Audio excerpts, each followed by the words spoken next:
Guys, তো আমরা আজকে যাচ্ছি রথের মেলাতে কুঞ্জবাড়িতে। তো হচ্ছে কে কে যাচ্ছি তোমাদের দেখাচ্ছি। তার আগে একটা ঘটনা হয়েছে তোমাদের সেটা শেয়ার করি। মানে এমন পার্স নিয়ে এসেছি, চেনই খুলছে না।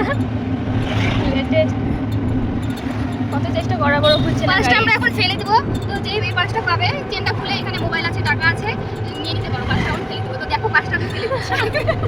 পার্সটা হলো আসলে ইনার। হ্যাঁ, তো এমনি ভয় বয়ে গেছে, ভেবেছে সত্যি সত্যি আমি পার্সটা ফেলে দিব। তো সবাই প্রচুর চেষ্টা করছে পার্সটা খোলার জন্য, কিন্তু কেউ খুলতে পারছে না।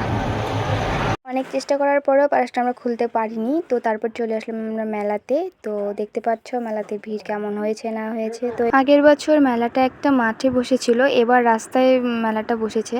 তো ভালোই ভিড় হয়েছিল। তো তারপরে আমরা একটা করে কুলফি খেয়ে নিলাম। তো এটা আমার দিদিভাই আমাদেরকে খাইয়েছে। এগরোল খেলাম আর আইসক্রিম খেয়ে বেরিয়ে পড়লাম মেলার থেকে।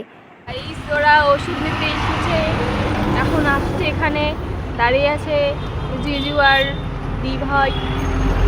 এই তো আসছে ওরা। আর এমন ওষুধ খাকড়ার দোকানে পাওয়াই যায় না।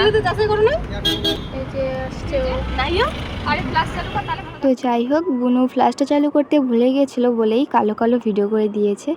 তো আমরা এখন বাড়ির দিকে রওনা দিয়ে দিয়েছি। তো আমার ভিডিওটা যদি ভালো লেগে থাকে একটা লাইক করে দিও। বাই।